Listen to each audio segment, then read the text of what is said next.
যেমন একটা কথা এসছে যে আমরা এখন স্বাধীনভাবে কথা বলতে পারি, এটা অত্যন্ত অপমানজনক একটা বক্তব্য। স্বাধীনভাবে কথা বলতে পারি, এই পরিবর্তনের পরে এটা কেন আমাকে বলতে হবে? কেন এটা একটা অর্জন হিসাবে লোকের মধ্যে ছড়াতে হবে? এটা তো অধিকার।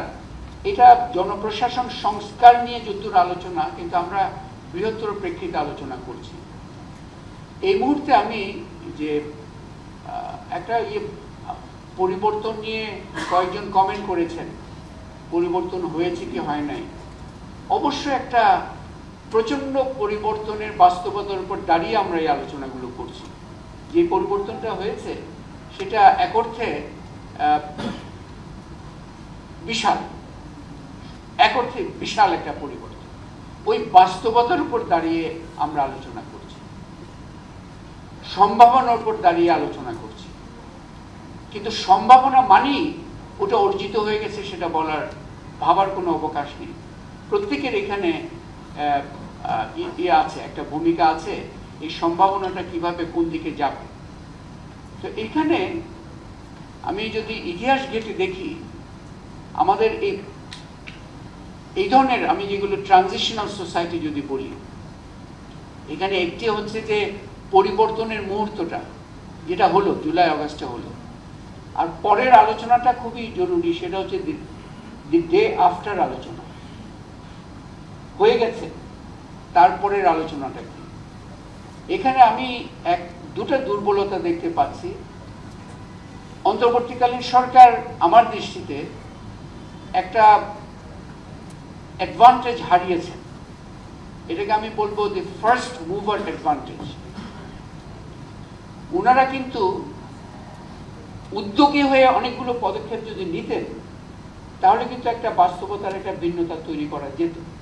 যেমন এই যে সংস্কার আনপ্যাকিং এর আরেকটা দিক হচ্ছে, সব সংস্কারের জন্য এই একটা পথরেখা চিন্তা করার দরকার নেই যে রিফর্ম কমিশন হবে, তারা দিবে, তারা প্রস্তাব দিবে, সেটা বাস্তবায়ন আদার ইনারা করবেন অথবা নির্বাচিত সরকার করবে।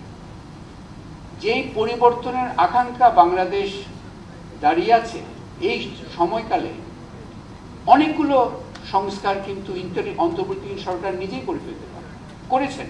আপনি দেখেন স্বরাষ্ট্র মন্ত্রণালয়ে 2টা বিভাগ করা হয়েছে শেখ হাসিনা আমলে, তারা কিন্তু প্রশাসনিক অর্ডার দিয়ে এটা করে ফেলেছে, সাহস করে করেছেন ওই পার্টটা।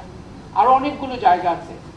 সো এখানে আই ফিল দ্যাট ওনারা একটু কাগুজে স্টাইলে মুভ করার কারণে এই ফার্স্ট মুভার অ্যাডভান্টেজটা, যার ফলে আলোচনাটা চলে গেছে একটু কারিগরি দিকে।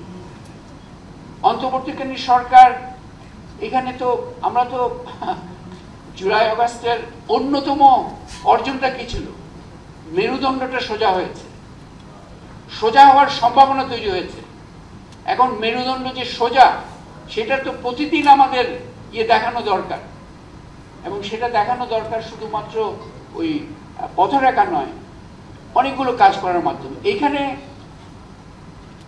এই যে অন্তর্বর্তীকালীন সরকারের এই সময়কালে অনেকগুলো সংস্কার করে ফেলা সম্ভব, সেগুলো নিয়ে কিন্তু আলোচনা করা দরকার, তাদের নজরে আনা দরকার।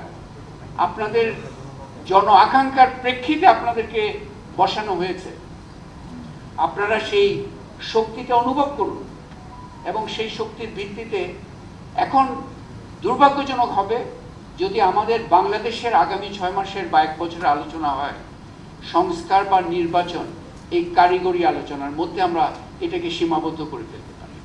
কারণ এই সংস্কার বা সরকার বা নির্বাচন তো না, সংস্কার ও নির্বাচন, কিন্তু তার নিচে দুটা বড় ধরনের বাস্তবতার কথাও বলতে হবে।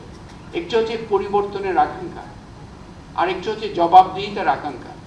এই দুটাই অত্যন্ত একটা বাস্তবতা, যার উপর দাঁড়িয়ে সংস্কার, নির্বাচন, এই আলোচনাগুলো হচ্ছে। অন্তর্বর্তীকালীন সরকার ফার্স্ট মুভার অ্যাডভান্টেজটা কিছুটা হারালেও এখনো আমি মনে করি যথেষ্ট সময় আছে জোরালোভাবে, এবং কিছু কিছু বক্তব্য আমি দেখি যে কিছু ডিফেন্সিভ বক্তব্য, বিশেষ করে অন্তর্বর্তীকালীন সরকারের কিছু কিছু জায়গা থেকে, যেমন একটা কথা এসছে যে আমরা এখন স্বাধীনভাবে কথা বলতে পারি, এটা অত্যন্ত অপমানজনক একটা বক্তব্য। স্বাধীনভাবে কথা বলতে পারি, এই পরিবর্তনের পরে এটা কেন আমাকে বলতে হবে? কেন এটা একটা অর্জন হিসাবে লোকের মধ্যে ছড়াতে হবে? এটা তো অধিকার।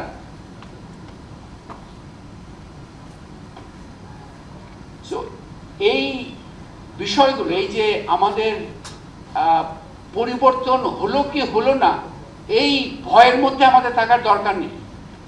আমাদের মধ্যে একটা শক্তির আমেজ আনা দরকার, আমাদের মধ্যে একটা পরিবর্তনের আকাঙ্ক্ষার দৃঢ়তা আনা দরকার। মেরুদণ্ডটা যে সোজা হয়েছে, তার অনবরত তার দৃষ্টান্তগুলো দেখানো দরকার, যে কোথায় কোথায় কিভাবে বিষয়গুলো হচ্ছে। এবং এখানে অবশ্যই অন্তর্বর্তীকালীন সরকার, আমি ওই যে ফার্স্ট মুভার অ্যাডভান্টেজ যেটা হারিয়েছেন আমি মনে করি কিছুটা, তারা যেই আমলাতন্ত্র পরিবর্তন নিয়ে আমরা এত কথা বলছি, শুরু থেকে এক অর্থে তারা আমলাতন্ত্রকে একটা শক্তিশালী জায়গায় নিয়ে গেছেন, ইন দি সেন্স যে তারা অনেকগুলো এজেন্ডা ফর্মুলেশন, তাদের যে পদায়ন প্রদায়ন ইত্যাদি, আপনি দেখবেন যে আমি খুবই বিব্রত ছিলাম যে এই যে গত 4-5 মাসে এই পদায়নের আলোচনাটাই সবচেয়ে বড়। যারা এখানে দরকার ছিল, তারা কিভাবে জনগণের সেবা ইত্যাদি এগুলো দ্রুত করতে পারবেন, সেখানে পদায়নের আলোচনাটাই কিন্তু সবচেয়ে বেশি ইয়ে পেয়েছে, ঢেউ পেয়েছে। সেটাও আমি মনে করি অত্যন্ত একটা ঠিক হয়নি অ্যাকচুয়ালি, যে যার জন্য আমরা এই যে অন্তর্বর্তীকালীন সরকারের যেমন একটা বড় এই দায়িত্ব আছে যে আমাদের এই কারিগরি একটা আলোচনার মধ্যে জাতি যেন আটকে না যায়। সংস্কার ও নির্বাচন দুটাই রাজনৈতিক আলোচনা, কিন্তু এটাকে কারিগরি স্টাইলে আলোচনাটা যেন না এগোয়, এই দিকে খুব নজর দেওয়া দরকার।